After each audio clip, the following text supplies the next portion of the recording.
Hello, and welcome to this special webinar offered by the MIT Electric Power Systems Center. I'm Robert Stoner. I'm the co-director of the center, and it's a pleasure to be with you today. We've had a lot of weather lately, you might say. A very hot event in this summer that caused a crisis in the power system in California, and a long stretch of very cold weather in Texas that caused another crisis about which we've all read extensively in the newspaper. My colleague, Paul Joskow, has made a special effort to understand what happened in Texas, and he'll be explaining that to us today. Paul is eminently well qualified to do this.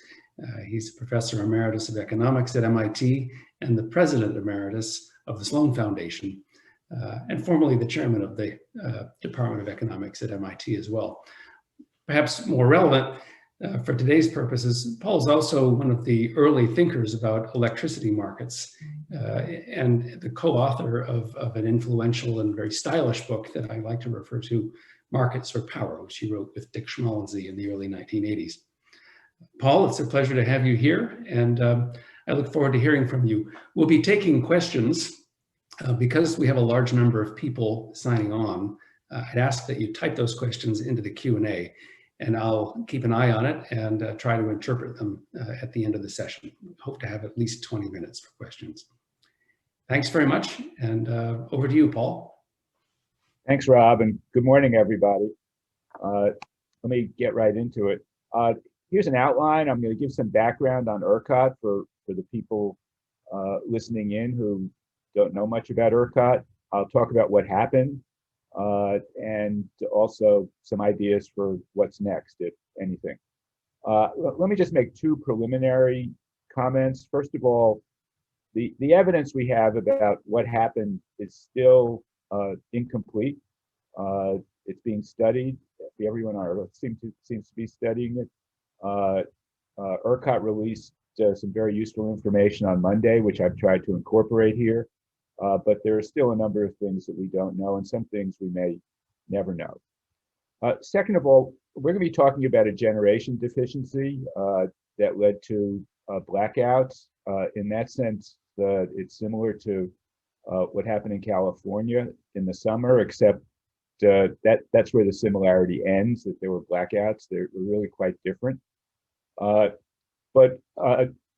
Generation deficiencies that lead to rolling blackouts are actually very, very rare in the US, just to understand that. Roughly almost 99% of the hours lost by customers due to involuntary outages are associated with the failures on the distribution system, trees falling on lines, cars whacking into poles, flooding of substations, and so on.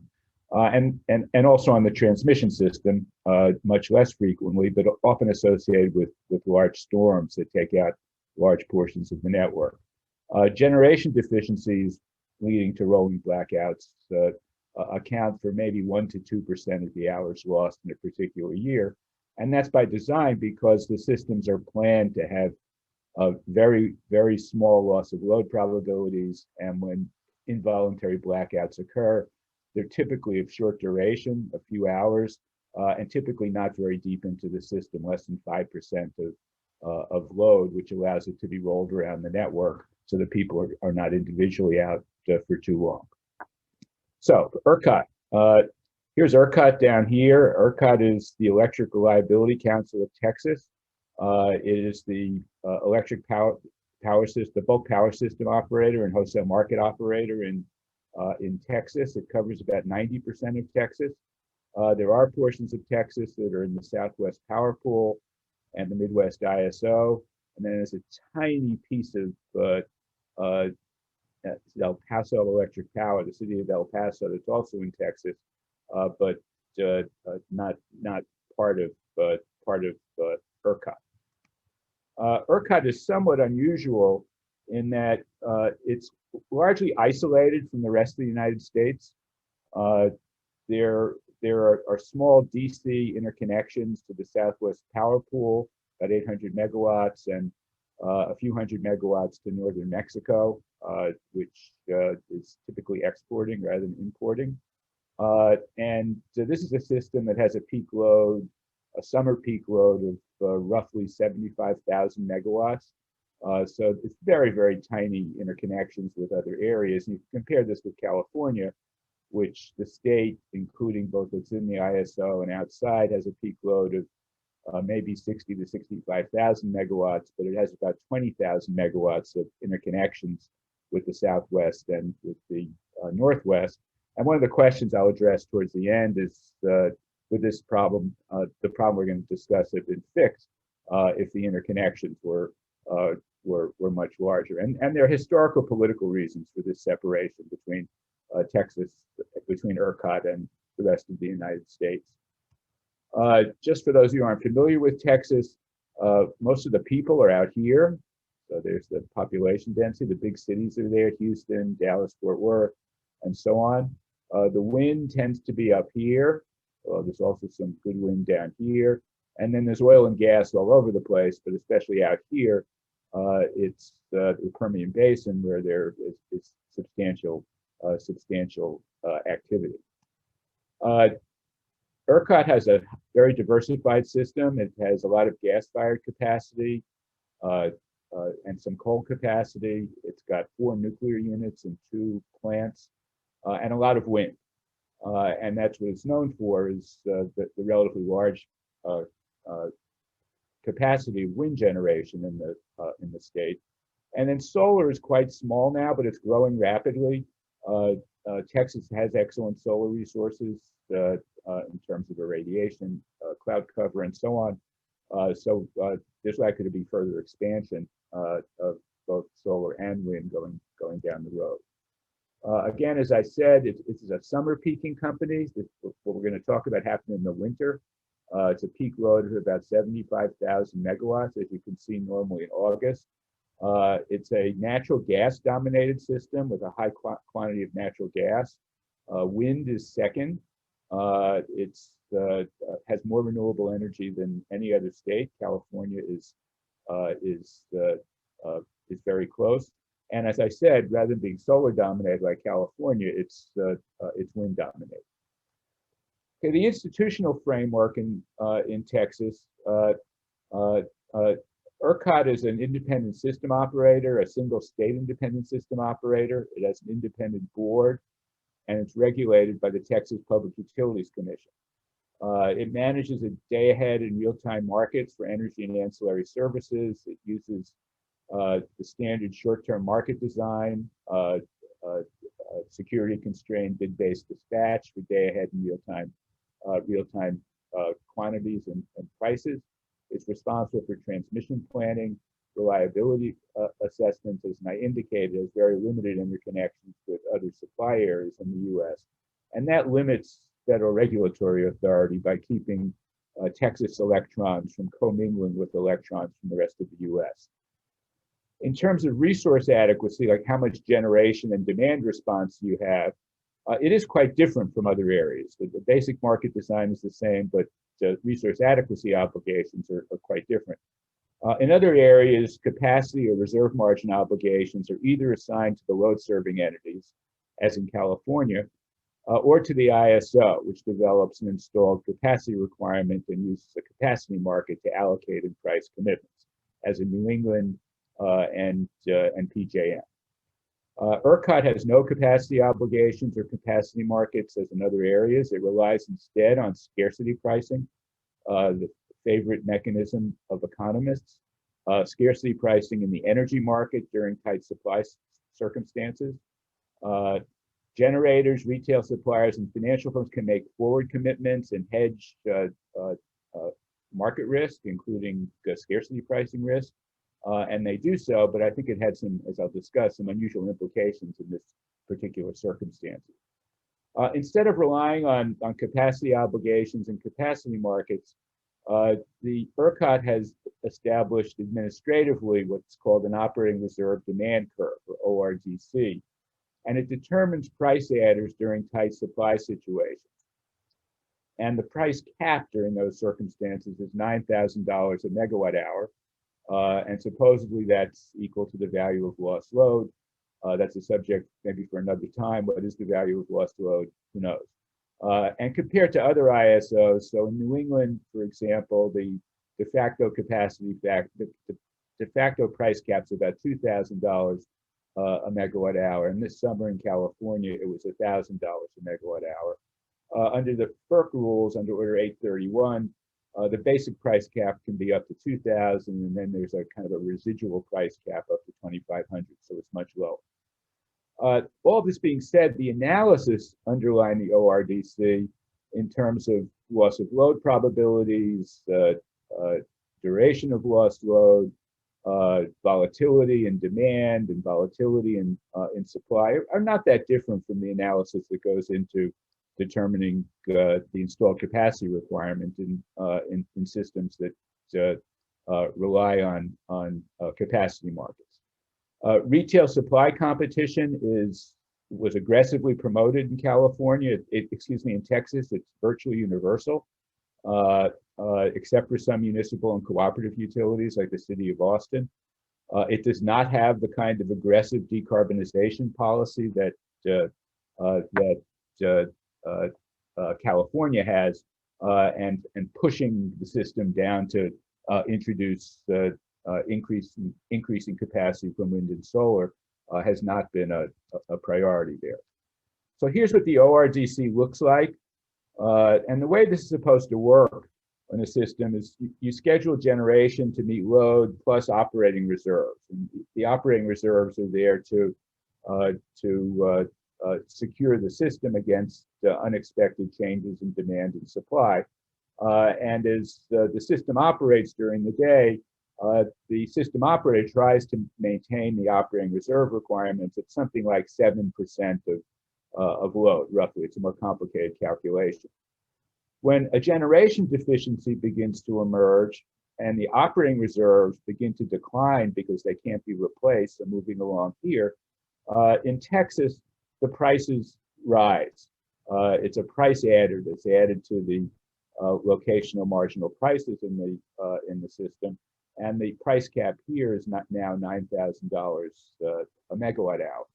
And this is supposed to provide both incentives for generators to be available in the long run for new generators and demand response to come into the market, and in the short run as well for demand response to be encouraged, as well as attracting industrial generators that are fairly abundant in Texas because of the large oil refining and petrochemical industry. And the way this works basically is the market, the standard security constrained dispatch determines what the locational marginal price is. And then if you're at the top of the ORDC, there are adders that bring the price up to $9,000 a megawatt hour. That is the cap. And the price caps changed over time based on a variety of considerations, but basically it's been shifting out and up over time, generating somewhat more rents, quasi rents and stronger incentives on both the supply and demand side. However, the number of hours, and this is the top 100 hours in each of these years from 2014 to 2019. So that's 100 out of 8760 hours. It's a very small number of hours when prices hit the price cap or come close to the price cap. In 2019, it was I think just maybe 9 hours or 10 hours. Looking at the data at the Houston hub. So these are pretty rare occurrences, but $9,000 a megawatt hour is a lot of money. It's a high price, and it provides, when it's triggered, it provides potentially substantial incentives both on the supply side and the demand side.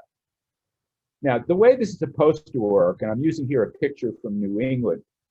This is a circumstance in September I'll make this disappear here. September of 2018, when it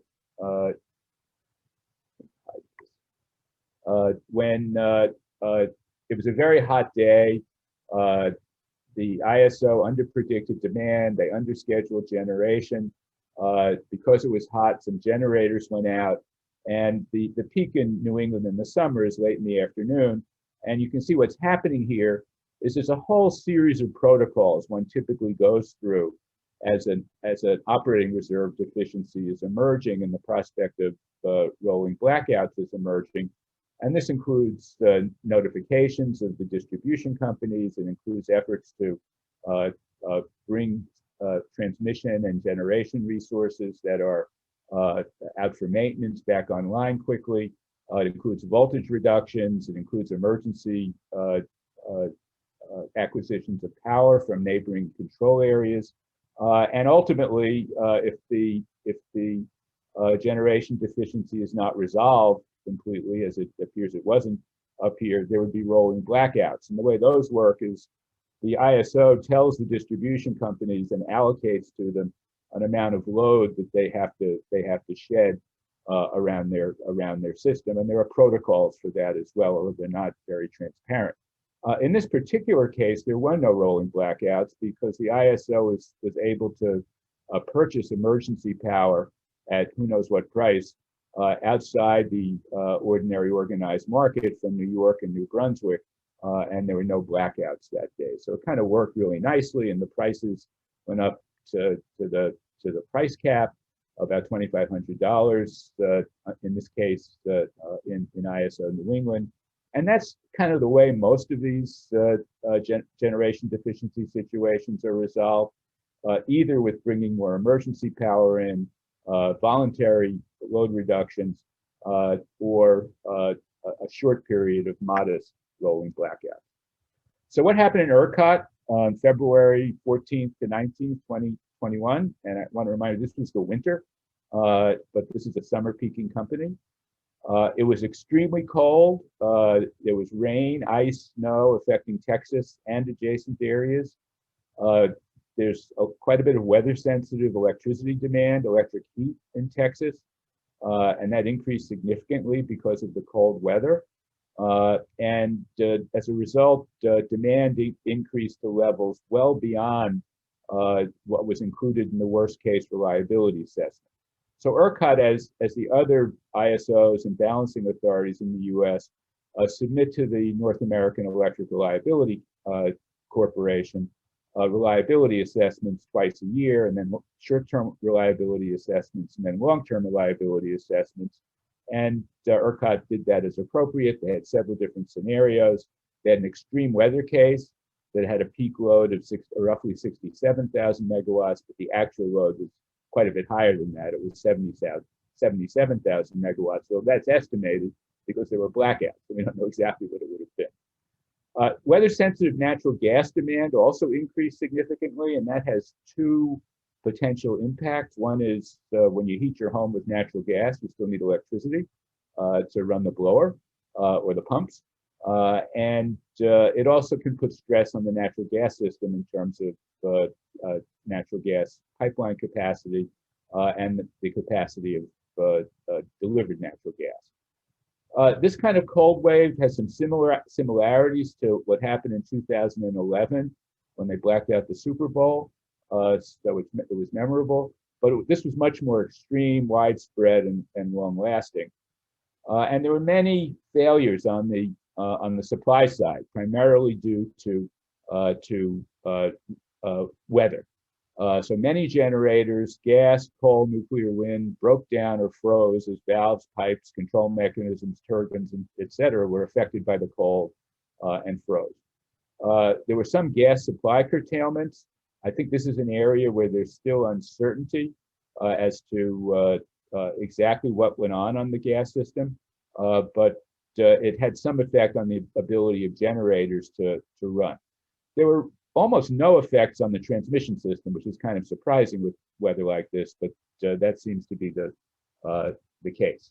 So the ERCOT has now collected information from the generators about the causes of the outages that took place, and they fall into several categories.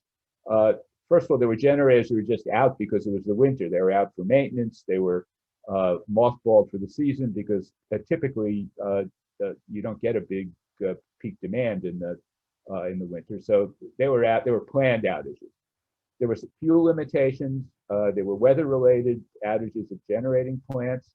There were other equipment issues, although they're not explicitly attributed to the cold weather, whether they may be indirectly, we really don't know. And transmission losses, frequency-related events, and miscellaneous were relatively small. And here's the distribution. Most of the outages were weather-related.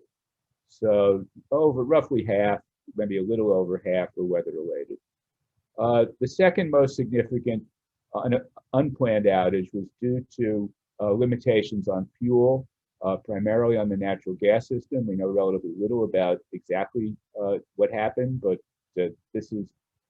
gas deliveries have been a problem in other areas during cold snaps in New England and in PJM in particular. And the others are insignificant, although we should know there was actually quite a bit of capacity that was out just because it was seasonally out and not available. The outages varied considerably over time. This is just a picture of the time series. But the weather-related outages, you can see, dominated during this period of time. Although generators, they were on, they were off, they were on again. Especially if you're either having to meet your commitments by buying at $9,000 a megawatt hour, or if you have capacity to selling it at $9,000 a megawatt hour. Normally, there would be an incentive to get your power plant back online as soon as you can. And you can see in the data that there were efforts to do that were sometimes successful and sometimes not.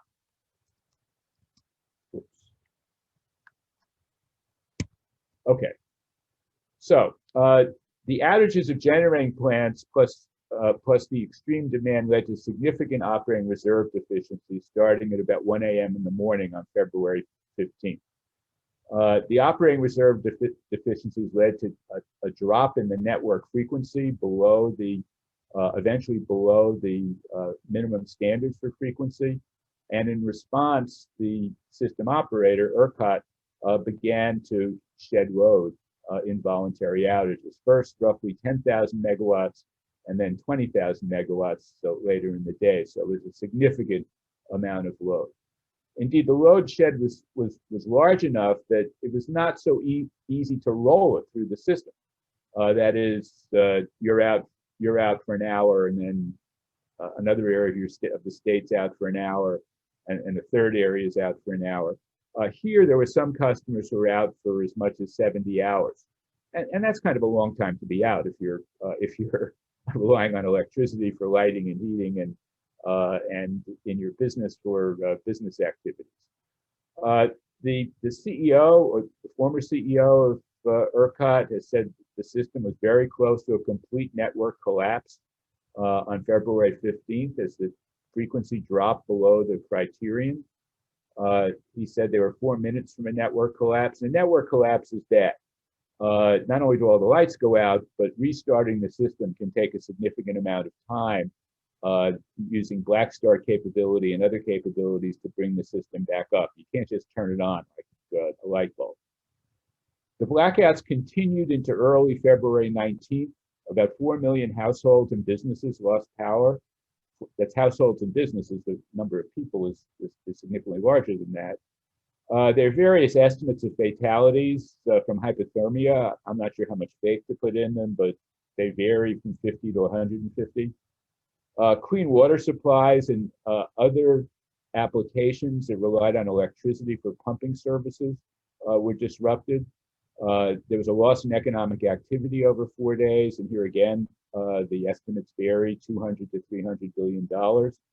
And I don't know if this is a social cost or not, but the ERCOT CEO and the board resigned, and the members of the Public Utility Commission of Texas also resigned. In a very controversial move, although it's became controversial as the blackout proceeded, the Public Utility Commission ordered prices to be set at the price cap, $9,000, as long as there were rolling blackouts or brownouts. And this appears to be an accurate reading of the rules, and under certain assumptions, it's a theoretically correct thing to do as well in this kind of a system. There are potentially very large financial impacts on some generators and retail suppliers. And we don't know much yet. Maybe we'll never know what the financial impacts were.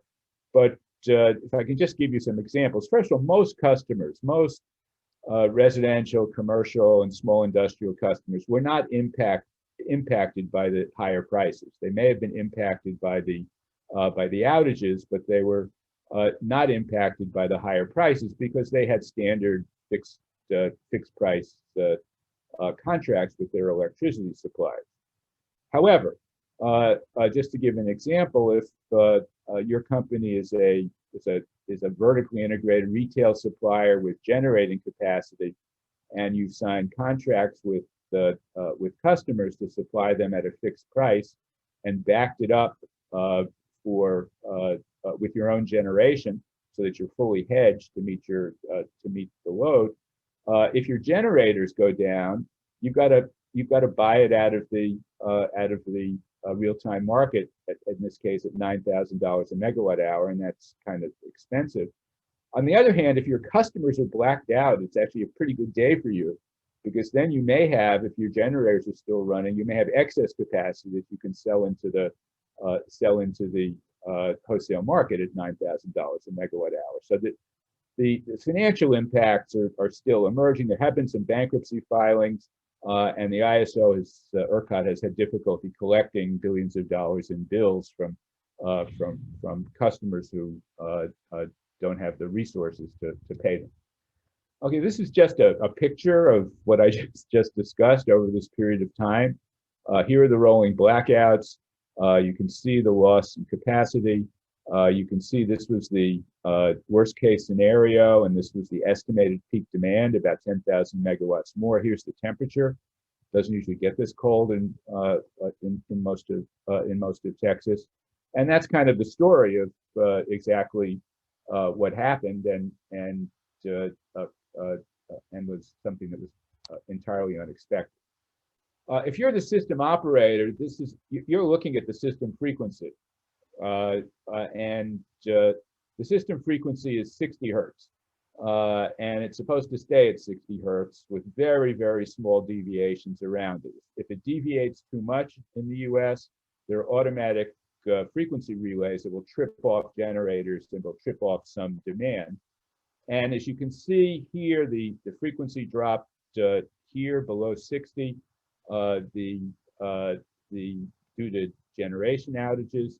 It began to drop further due to more generation outages, and in response, the system operator shed 1,000 megawatts of load here, 1,000 megawatts of load here. The frequency kept falling as generators began to fall out. It fell below 59.4, which is the minimum level it can be, and stayed there for a few minutes.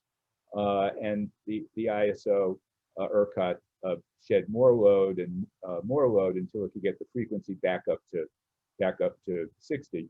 And it's in here. If this had continued, there would have been a complete system collapse. Whether it's 4 minutes or 5 minutes, I can't distinguish between them. And here are the outages, just a summary of the generation outages. Basically, 50% of the capacity available was out. And a significant amount was counted on. In fact, the reliability assessment that was submitted to NERC had really large reserve margins for the winter in ERCOT, given the demand forecast and given the underlying capacity it has to meet summer peak demand. Here are the prices, just to give you a sense of the order of magnitude.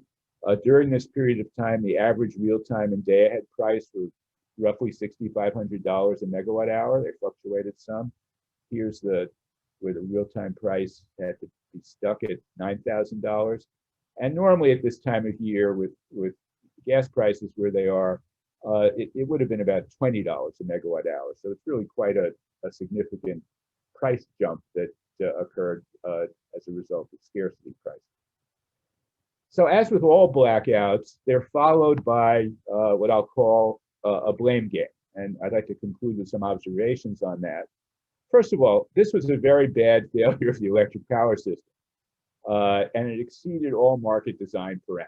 So we just have to recognize that, and we really don't want something like this to happen again. It was very costly, people died, and it's kind of not supposed to happen in the US.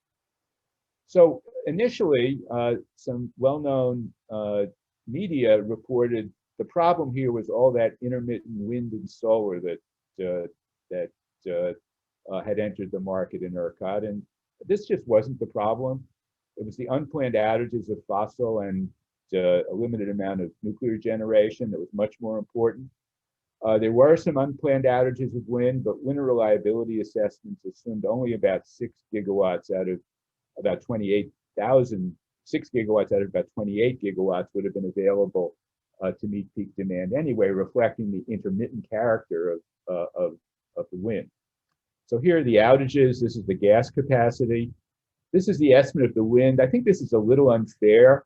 This is based on nameplate capacity, and wind generation is highly variable, as I'll show you in a minute. And really the question is of relevance is, was it significantly less than expected from a resource planning perspective?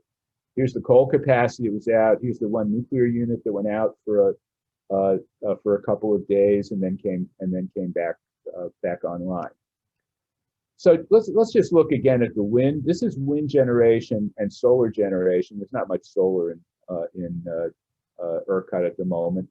Starting on February 10th, before the blackouts, and then ending on February 22nd after the blackouts.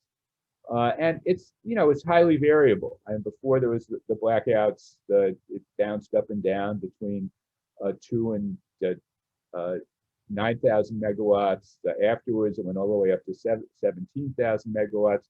That's just the way wind behaves. If you're an eyeball econometrician, however, you can kind of see during this period of time it was lower than was expected, and it looks like it was lower than before and after. And there were wind turbines that froze. There were wind turbines that couldn't operate because of the wind speeds that violated their operating parameters and so on. But if this had stayed at 6, which was the planning reserve margin, it wouldn't have made all that much of a difference in terms of what happened. So blaming it on the wind and solar was really unfair. Actually, the solar was pretty good during portions of this. So I guess it was cold and sunny perhaps during this period of time. A second issue is people have asked, well, was it the ERCOT market design? And the ERCOT market design, because of the scarcity pricing and the high price cap, is kind of controversial. And the answer is not directly or narrowly, depending on how you look at it. The market design didn't anticipate the extensive failure of the underlying electricity and gas infrastructure. And some people said, well, if we had a capacity market, it would have been fine. The answer is no, it wouldn't have been fine because under the same assumptions anyway. However, the other ISOs do plan for higher reserve margins implicitly. The implicit loss of value of lost load is much higher than $9,000 a megawatt hour. The price caps are lower under FERC Order 831. Primary is 2,000. There are special cases where it can go up to 2,500 for specific generators that can prove that their costs are at that level. Other ISOs also have policies and incentives for fuel security and weatherization. And coordination of gas and electricity systems has been an issue everywhere that's brought up, and kind of nothing ever happens. And these events may have political implications for scarcity pricing design, not only in ERCOT, but the expansion to other regions. And the Public Utility Commission in Texas is already evaluating circuit breakers. There are circuit breakers in the system, but they weren't triggered for a variety of reasons. For example, there's one circuit breaker that if the net revenue for a hypothetical peaking plant exceeds $315,000, the price cap reverts to $2,000. And then there's a second one that's 20 times some gas price index, which actually would have led to about $17,000. So there's going to be reevaluation of the circuit breakers. I think because of the likely political attacks on scarcity pricing, which I think are likely to emerge, it'll be interesting to better understand, and I hope we can do this, what the responses were on the demand side and the supply side during these unusual conditions. And you can't reduce your demand if you're blacked out, so that's not a source of demand response, not voluntary demand response. If the price is always $9,000 a megawatt hour for 70 hours, you can't take advantage of the ability to shift between hours. That is to move some of your production or consumption into the morning or into periods later in the evening. The incentives to attract industrial generation may have been affected because of uncertainty about whether these customers might be subject to outages down the future. The weatherization and backup fuel incentives, I think, are going to be a big issue for generators, and they may have been muted by failures on the gas system, something we need to examine. As I indicated, the hedging incentives are quite complicated, but there are generators that had put in their generation. They signed forward contracts to deliver it to retailers or with the financial intermediaries, with banks, that their generators went down for some period of time, and they ended up having to buy back their commitments at the real-time price of $9,000, and that was very, very expensive. So we're going to be looking at hopefully at the incentive effects as well as the redistribution effect, because I think they're relevant for dealing with it. So there are a million proposed responses to extreme weather events like this. I've already discussed evaluate circuit breakers for price caps, incentives or regulation. I'm trying to be politically neutral here, whether it's an incentive mechanism or a regulatory mechanism to weatherize more generating plants, incentive or regulation to add fuel or fuel storage capabilities. And I'll just note, other ISOs have regulations and incentives that are focused exactly on these kinds of weatherization issues. We need more information on what happened with the gas supplies and why they were interrupted, and whether there should be better incentives or regulations for weatherization of gas pipelines. There were reports that pipeline compressors that were run on electricity got blacked out, and it seems kind of obvious you either put them on the no blackout list, or if that's feasible, or you might require backup generators for those compressors. Warren Buffett, through his Berkshire Hathaway, has offered to build 10,000 gigawatts of standby generation plus storage for a price of $8.3 billion and earning a 9.3% rate of return over 40 years. There have said, well, if we had more storage, that would have solved the problem. I think not. Almost all the storage being introduced in the US today is basically, it's lithium-ion batteries, it's 4 megawatt hours of supply per megawatt of capacity. This is not the kind of storage you would want to put in for outages that are going to last 70 hours. It would be, it's doable, but it would be extremely expensive. And finally, there's been a lot of talk of the problem would have gone away if there were stronger interties between the eastern and western interconnection. Weatherization, this came up before in 2011. I think following the laissez-faire ideology in Texas, the PUC has provided information and done some inspections and so on, but there are no weatherization rules or specific weatherization incentives in ERCOT.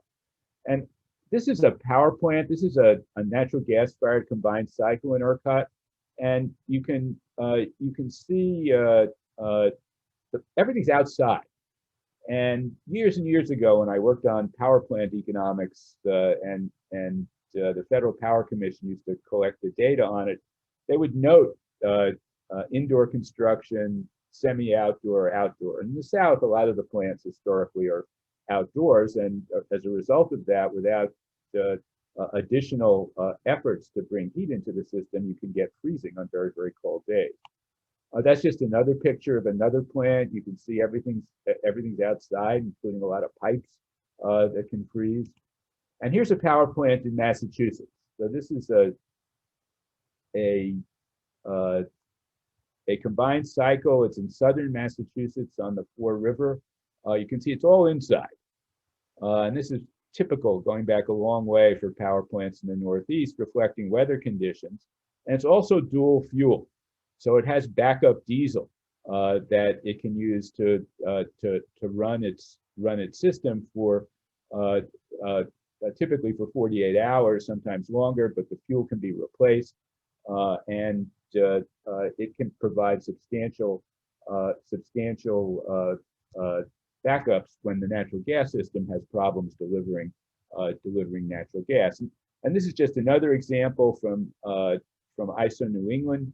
In the 2017 to 2018 Northeast cold spell, there were problems on the gas system, and the dual fuel units kicked in and provided a substitute for the gas. In addition, the New England ISO now has a fuel security program underway, and as an interim measure, it's contracted with 2 generating plants north of Boston, which are adjacent to a LNG import facility that has gas storage, so it has its own gas stored as well and can run during these kinds of conditions. Okay, finally, let me turn to the question of, well, if they had larger interconnections with surrounding areas, would that have mattered? And the answer is no, not under these circumstances. And that's because the weather event was very widespread. It affected Texas, it affected the Southwest Power Pool, it affected Mid-Continent ISO, MISO. It was less significant into the Western interconnection, but it was a big widespread regional outage in much the same way as California was a widespread heat wave in the West. And SPP, where the existing interconnections lie, and it would be the most likely place to expand interconnections, well, they had the same problem, not as severe. They used every megawatt they could get. They had 2 incidents on the 15th and again on the 16th of rolling blackouts.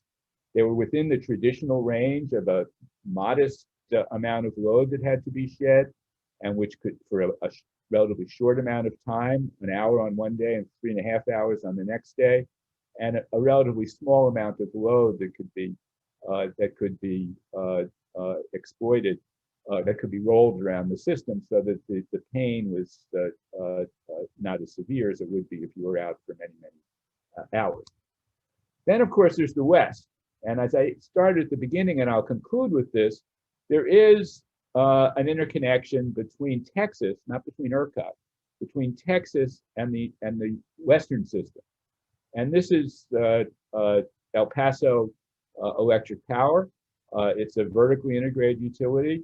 It supplies El Paso, and it has very weak interconnections with the rest of the Southwest. And if you've ever been out in this area, there's a lot of nothing out here.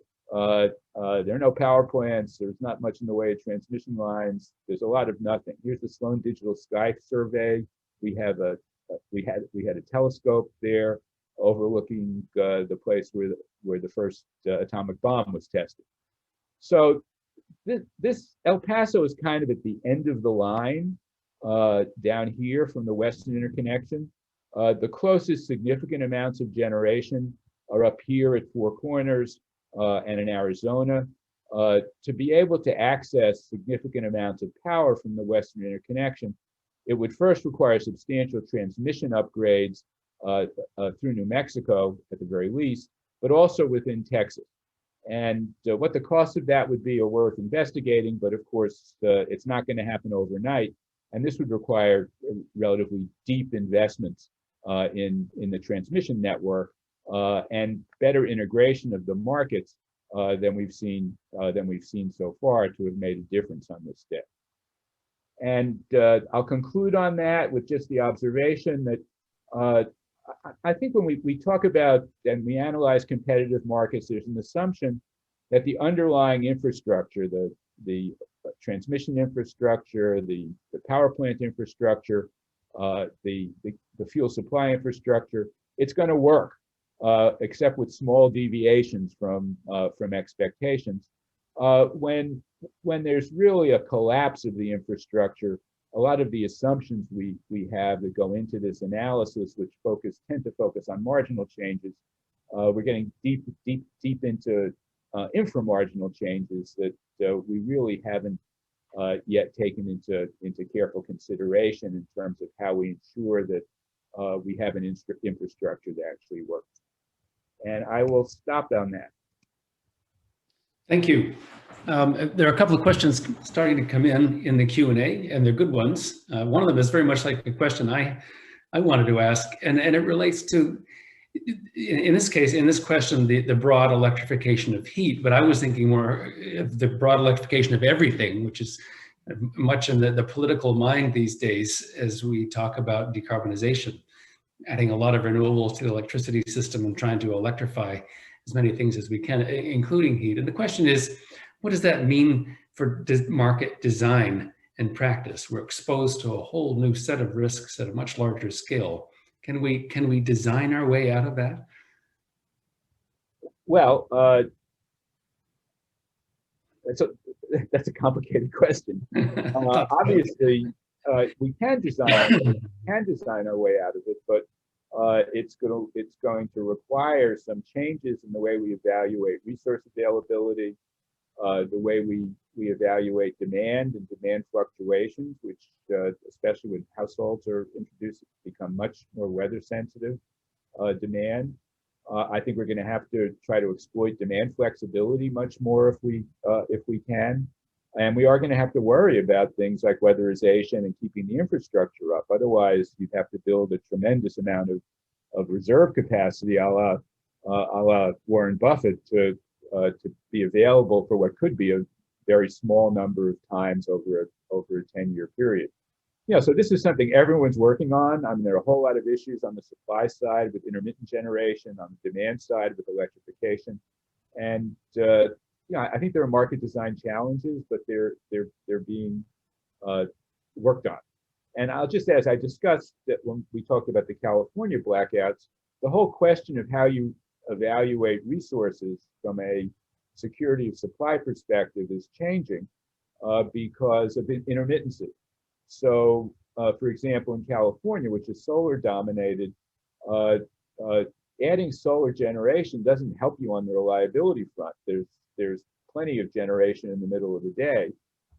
It helps you on reducing carbon emissions, but you're going to need, you need gas capacity now, and as you reduce the amount of fossil capacity, you're going to need storage, because the peak is shifting in a solar dominated system to being in the early evening rather than late in the afternoon. And the whole thinking about what you plan for has got to change, because the stochastic properties of supply and demand are going to be much more complicated than they are now. You've touched on the part two of the question, which further relates to moving away from natural gas and removing fossil power from the system over time, which will have to happen. What do we do, though, about seasonal storage, which is easy with natural gas, not so easy with electricity? Is there another storage mechanism at hand that you foresee?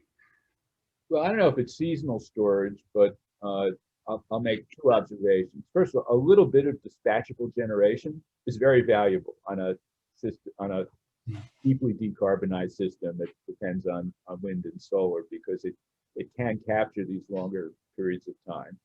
But as you know, we have a future of storage study, and longer term storage, depending on its costs, is going to be part of the mix as natural gas capacity is retired to meet decarbonization goals, and we have to rely more and more on storage of various kinds to make this work. And it's a question of cost. How much more storage do you put in versus how much more wind and solar capacity do you put into the system? And do you get to a point where the costs are so high that it becomes economical to develop somewhat more esoteric technologies that are now expensive, like carbon capture and sequestration on the grid, hydrogen, and so on? second question in the Q&A, it basically amounts to why can't Texans be more like New Englanders? You showed us a picture of a nicely winterized dual fuel plant in southern Massachusetts and compared it to the plants in Texas. I mean, is that really so expensive to do that they just can't afford it in Texas? Is it a big number? You know, that I think I said on one of the slides, there's a laissez-faire ideology in Texas. New England doesn't have the same laissez-faire ideology. We've had to live with cold weather for a longer time. Weather patterns are changing. I think this event may lead to some reevaluation of whether the visible hand should play a stronger role in Texas on weatherization and related fixes to the infrastructure. But I respect the laissez-faire ideology. I think the people in Texas have to decide whether there are cases in which you really don't want to apply it. And let me say, they have done that. So in order to build transmission, a lot of transmission, like 18,000 megawatts of transmission to integrate all that wind generation that I showed you in those areas, they didn't wait for the market to do it and for merchants to come in. They basically said, we need the transmission. They did use competitive bidding to select the transmission providers, but the transmission's all regulated based on whatever the cost parameters in the bids were, and they just went ahead and did it. There may be other circumstances where they'll bite the bullet and they'll do the same thing.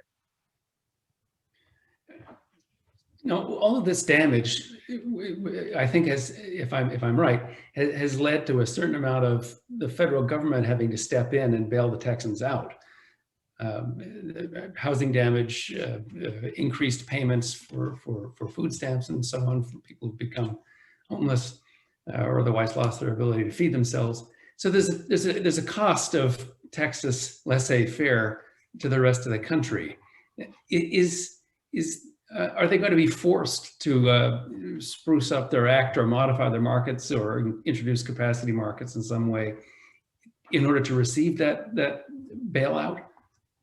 They're getting assistance through FEMA and other emergency plans. I don't think those folks are sort of at that level of observation. But you're absolutely right. But this Texas is a state that likes to be independent of the federal government, and I guess someone may have to put it to them, well, you want to be independent, you'll be independent, and you can pay for all of it. That'll provide you with better incentives. So it's Texas. I mean, it's wonderful in a lot of ways, but you're right. We're basically partially insuring. There have been a number of articles that have, as a result of this Texas event, and to some degree because of California, but especially with Texas, that have challenged the whole basis for markets and pointed out that Texans are paying more than everybody else is paying for power in regulated systems. I don't know if that's true, but I mean, there's some pretty impressive graphs on the New York Times business page that suggest that might be true. I mean, is it? I mean, is this a mistake? Well, actually, retail prices in Texas are pretty low. I don't know where they may have compared them with El Paso or something like that. I'm not sure what they would compare them to. The prices in California are high for a variety of different reasons. I think it's less that it's the market than they have an aggressive rooftop PV program with net metering. They've aggressively pushed the influx of renewables, even under circumstances, especially in the past when they weren't economical, and a lot of that stuff gets loaded onto the distribution line. So I don't think this is an indictment of markets. I think the opposite. I think if we didn't have markets, we would have had a much slower penetration of wind and solar in areas where they've been able to come in, especially Texas, which, aside from the transmission enhancements I discussed and the federal tax credits, it went in there because it was economical. And I think, as you know, in the work we're doing on the Future of Storage project, because Texas is such a great wind and solar area, it substantially decarbonizes with no policy. You know, that assumes that the market works to attract the least cost generation, and that there aren't incumbents that are blocking the expansion of those resources over time. So I don't think it's an indictment of markets at all. And if you had a vertically integrated utility in Texas under all the same assumptions, they would have had the same problem. Now, they may have weatherized their plants because they could have put it in the rate base. So I think to that extent, it may have been different if they were given that instruction by the ISO. But you know, the ISO or the Public Utility Commission could do the same thing in a market context. In a market with a capacity market, one way of handling this is actually that they give bonuses effectively if you have dual fuel capabilities, if you have storage capabilities, and you're weatherized, and they can do it by adjusting the assumed capacity factor, the capacity contribution you're going to make. So you can do it if you want to within a market context, recognizing that the value of generation that's been weatherized and has fuel storage is higher than generation that doesn't. I think you answered the last question in the Q&A, so I'll take the last 2 minutes to ask one more of my own. And that relates to variable rate plans. You said that there was very little exposure of retail customers to this ORDC, this rate curve that sent power up to $9,000 a kilowatt hour at the highest point. There have been a number of stories, though, that show poor people that are getting these $30,000 electricity bills, and implying that this is a much bigger problem in Texas than you were suggesting. Are they overstating it? Yes, for small customers, for residential and smaller commercial customers, a very small fraction were on what they call indexed rates, basically linked to to interval pricing in the wholesale market. I think it was about 3% of the residential customers. There's a company, it's called Gritty, which is now out of business, which offered basically a tariff, and it was a very simple tariff, $10 a month, plus you get the wholesale price adjusted for varying with your real-time meter, adjusted for losses and so on. And those people got crushed. They got bills of $16,000, $17,000 for a month, and they didn't pay, so Gritty got crushed, and they're out of the market. As I said, I